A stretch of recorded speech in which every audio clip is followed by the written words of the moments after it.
morning I found the note tucked under my coffee cup. I didn't read it right away. I stood at the kitchen window in my daughter's house, watching the frost still sitting on the back lawn, and I thought, this is what 73 looks like. Quiet, cold, waiting for someone else to decide what happens next. I read the note. It was from my son-in-law. 3 sentences.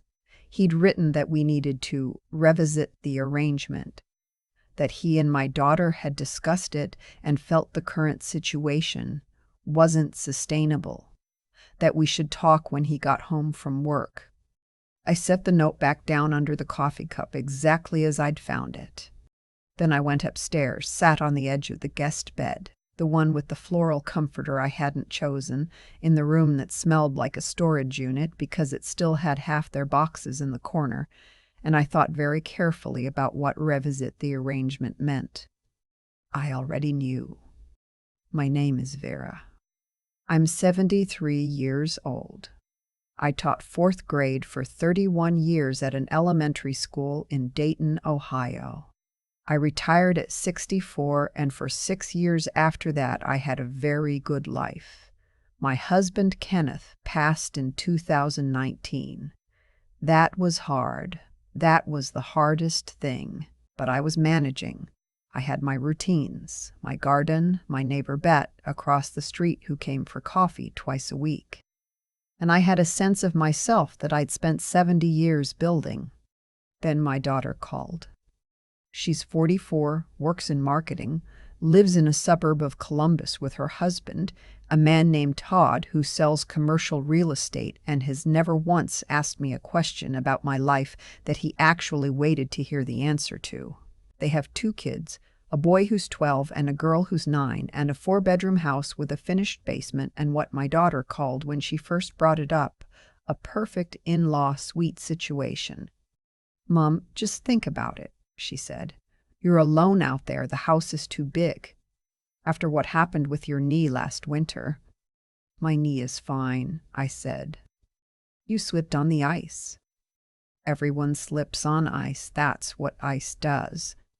But she kept calling, and I kept thinking about Kenneth's chair in the living room that I hadn't moved in 4 years. About how sometimes I'd come home from the grocery store and stand in the front hallway for a minute before I could make myself go inside. About the radiator in the bedroom that made a sound at 3 in the morning that I'd never gotten used to. I agreed to a trial period, 6 months, to see how it felt. I would sell my house. Kenneth and I had paid it off years ago. It was worth a little over $200,000. And put that money in savings while I lived with them. If it worked, we'd figure something out longer term. If it didn't, I'd find an apartment, something manageable, somewhere close. I want to be honest about something. I wanted it to work. I wanted it badly. I wanted to have dinner with my grandchildren at a real table, not over FaceTime. I wanted to hear noise in the house at night instead of that radiator. I wanted to feel like part of something. That wanting is what they counted on. The first few months were fine enough that I told myself they were fine, which is not the same thing but feels like it for a while. I helped with school pickups. I made dinner twice a week. I stayed out of the way when Todd had work calls, which was often, and I tried not to rearrange anything in the kitchen, even though the way they organized the spice drawer made no logical sense to anyone who actually cooked. But there were things, small things, that I filed away and tried not to think about too hard. In November, my daughter sat me down and said she'd been doing some research and that from a financial planning perspective, it made more sense for the proceeds from my house sale to go into a joint account that she could manage. That way, she said, if I ever needed memory care or assisted living, the funds would be accessible quickly without probate complications. I remember the specific word she used, accessible. "I'm not sure that's necessary," I said. "I have a will." "Mom, wills take time. We're just thinking ahead." "I appreciate that. Let me talk to my financial advisor first." She nodded. The subject was dropped, or I thought it was dropped. In December, I signed some paperwork at the kitchen table. My daughter said it was for adding me to their health insurance as a dependent. Something about a family plan through Todd's work that would save everyone money. The stack was thick. She had the pages flagged with sticky notes. I signed where the little yellow arrows pointed. I am a retired schoolteacher. I know how to read. I don't know why I didn't read those pages. I think I wanted to believe that my own daughter wouldn't hand me a pen and tell me to just sign. I found out later what one of those documents actually was. January was when things shifted. Todd stopped greeting me in the mornings, not dramatically. He didn't slam doors or say anything rude. He just stopped making eye contact in the kitchen, stopped asking if I wanted coffee, started having conversations with my daughter in their bedroom with the door shut that went quiet the moment I walked down the hall. My daughter started sighing. It was a particular kind of sigh, the kind that means you're being patient with something difficult. She sighed when she came home and I'd been in the kitchen. She sighed when I asked about the grandchildren's schedules so I could help. She sighed when I mentioned, very gently, that the guest room might feel more comfortable if a few of the boxes could be moved to the actual storage unit downstairs. "We'll get to it, Mom," she said. "We've been busy." "I know. I could move them myself if—" "Please don't move anything. I'll do it." But she didn't, and the boxes stayed.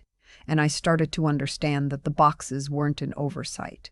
The boxes were a message. The room was a holding area, not a home. I was a guest who had arrived and not yet figured out she was supposed to leave. In February, I called Bet. Bet and I had been neighbors for 20 years. She'd been at Kenneth's funeral, helped me plant the tomatoes every May, knew the name of every one of my former students I still talked about. We didn't speak as often now, but when I heard her voice on the phone, warm, familiar, a little bit exasperated with me for not calling sooner, something in my chest loosened. "Something's not right," I told her. I didn't say more than that. I didn't need to. "You still have your savings account?" Bet asked. "Yes." "Just yours? Not in any joint account?" I paused. I thought about the paperwork in December. "I'm not entirely sure." Silence on the line. Then Vera, "Find out." I started paying attention after that, quietly, carefully, the way you learn to do things when you realize the people around you aren't who you thought they were.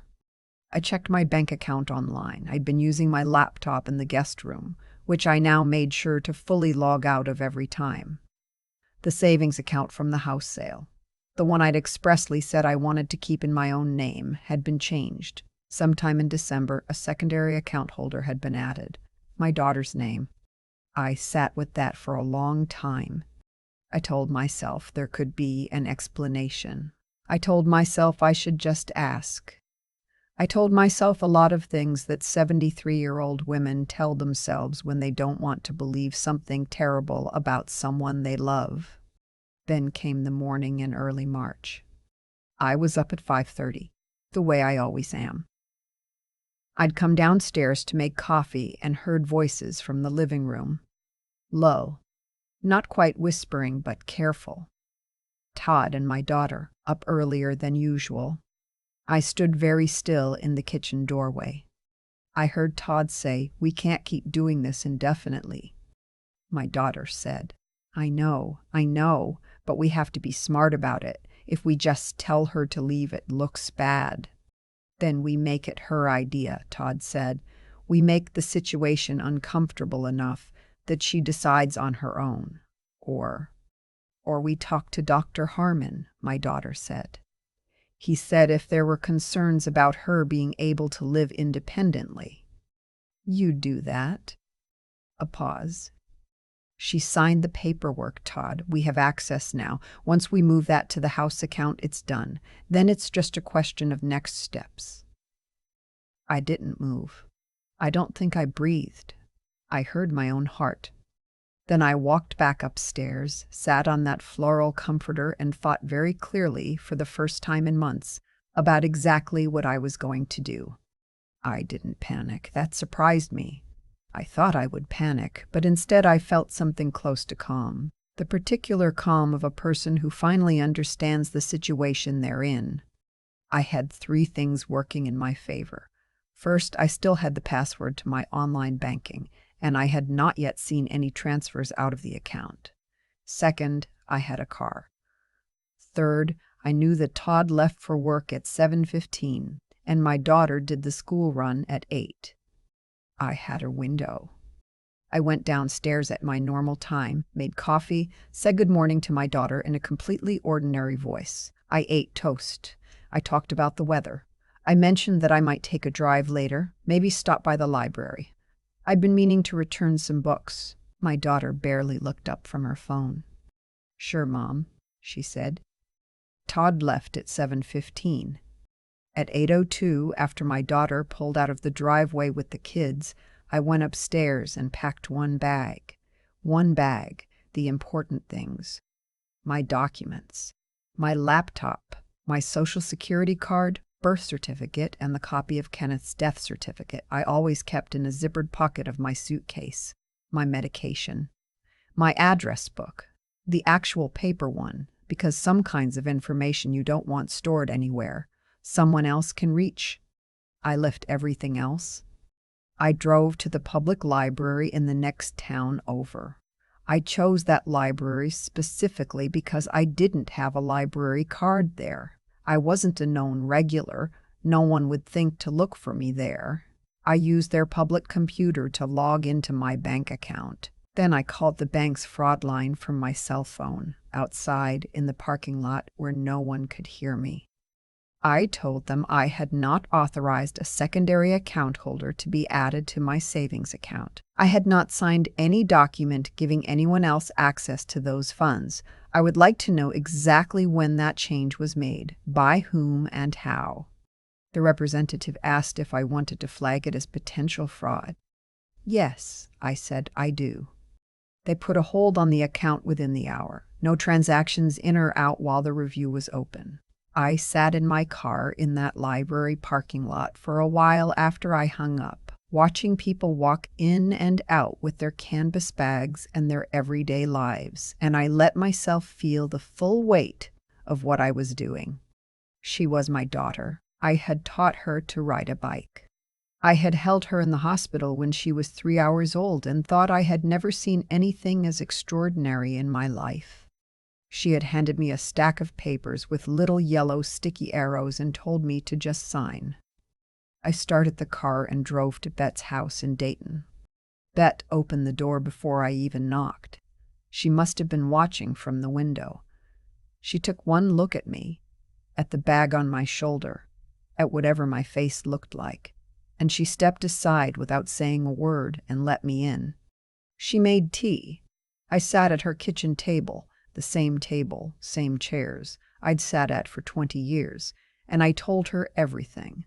The paperwork in December, the conversation I'd overheard, the bank account, Dr.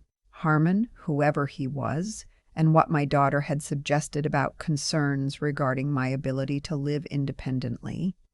Bet didn't say anything for a long moment. "You have everything with you?" she asked. "Your documents?" "Everything important. You can stay here as long as you need. You know that." "I know," I said. She reached across the table and put her hand over mine. We didn't need to say anything else.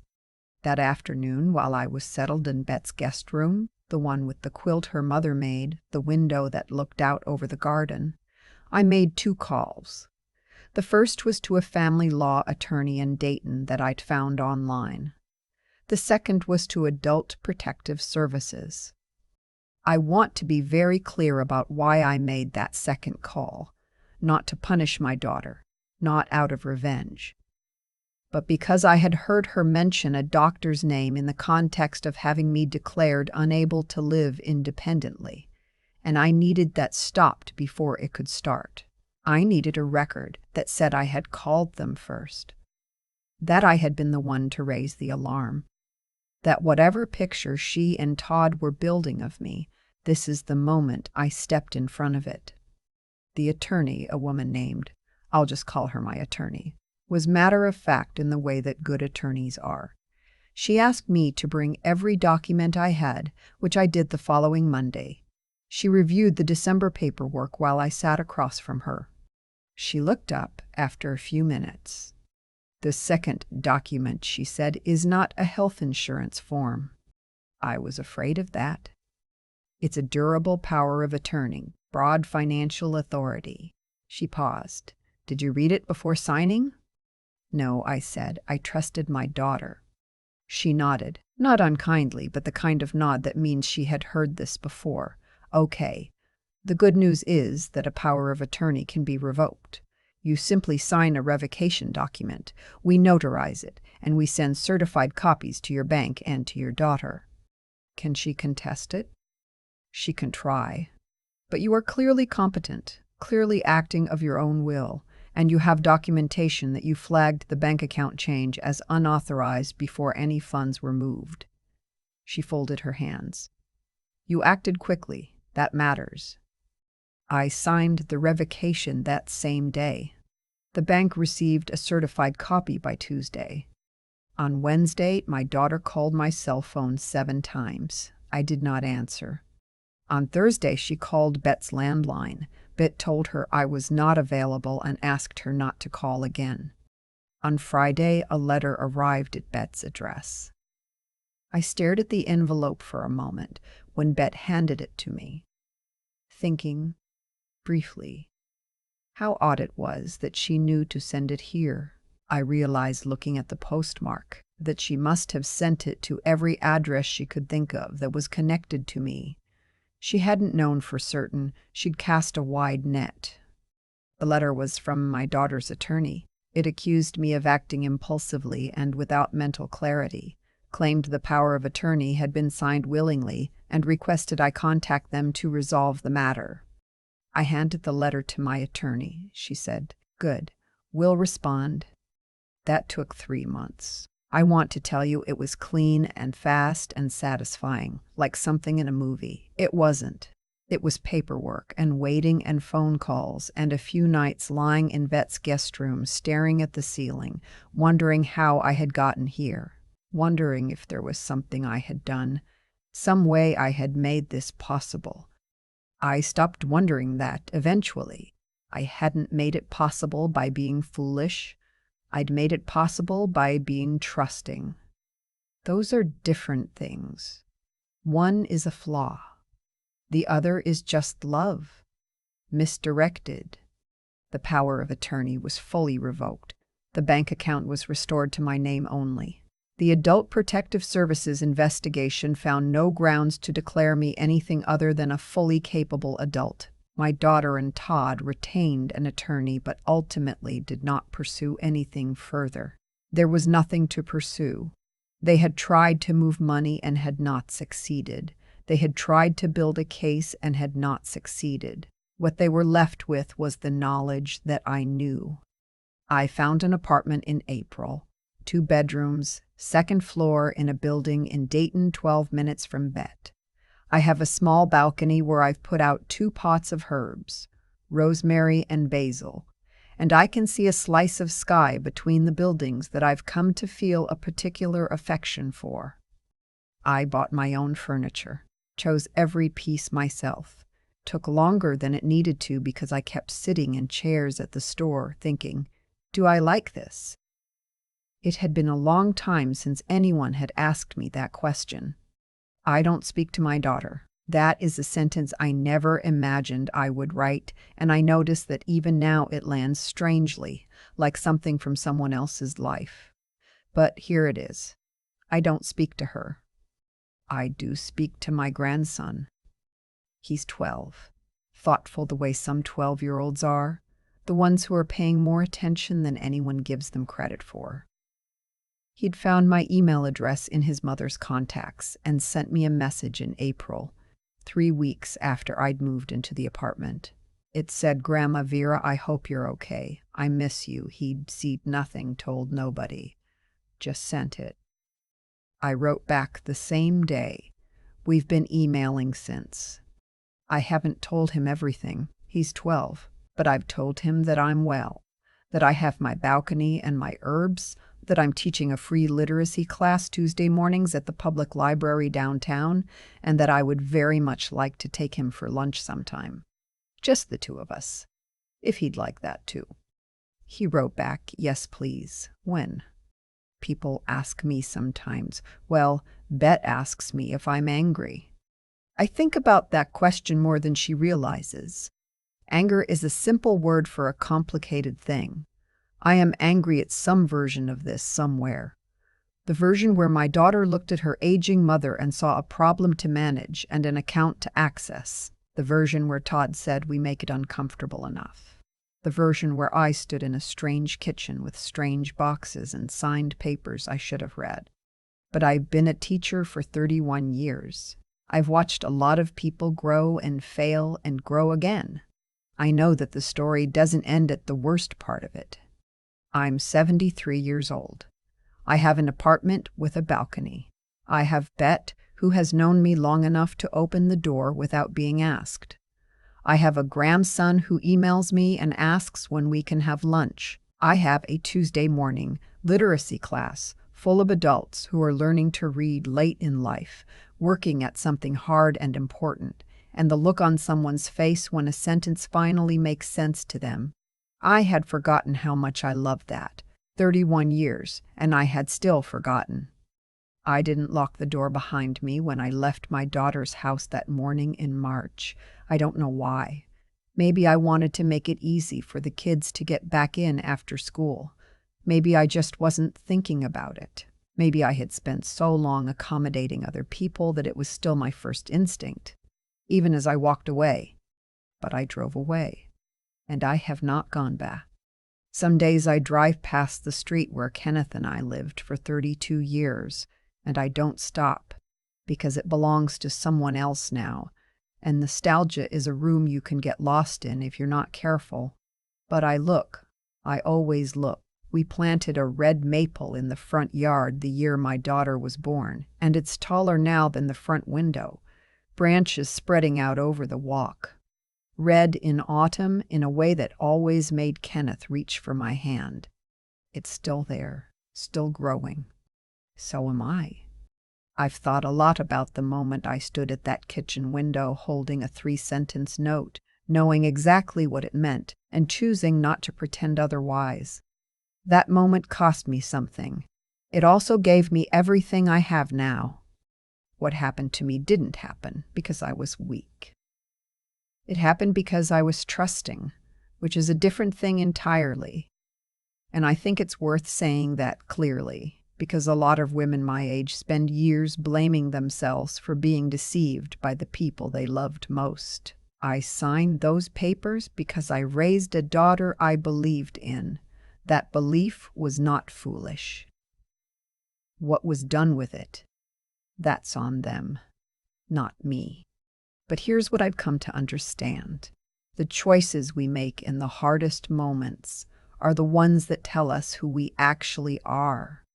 When I walked back upstairs that March morning after overhearing those voices in the living room, I had a choice. I could have gone back to bed and told myself I'd misunderstood. I could have confronted them and let the conversation spiral into denial and accusations. Instead, I got quiet. I got clear. I thought about what I knew, what I had, and what I needed to do next. And then I did it, one step at a time. That kind of clear-headed action in the middle of pain is something I didn't know I still had in me.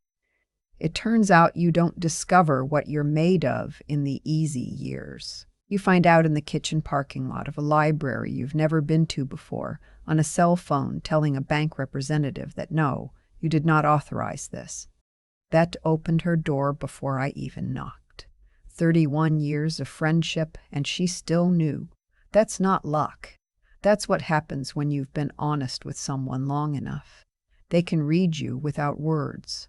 I think about the people in my life who have shown up like that, quietly and without drama. And I think integrity works that way too. You build it slowly, over decades, in small moments. The times you tell the truth when a lie would be easier. The times you keep a promise no one would have noticed you broke. By the time you need it, it's just there. It's already yours. My grandson found my email address in his mother's contacts and wrote to me anyway. He's 12. He didn't fully understand what had happened, but he understood enough to know that a person he loved had disappeared from his life and that he didn't want to accept that. There's a kind of moral instinct in that, the refusal to go along with something that feels wrong just because the adults around you have decided it's convenient. I wrote back the same day. I always will. I'm 73. I have a balcony with rosemary and basil. I have a Tuesday morning literacy class. I have a view of the sky. The red maple Kenneth and I planted the year my daughter was born is still standing, taller now than the window, still reaching. That's enough. That's more than enough.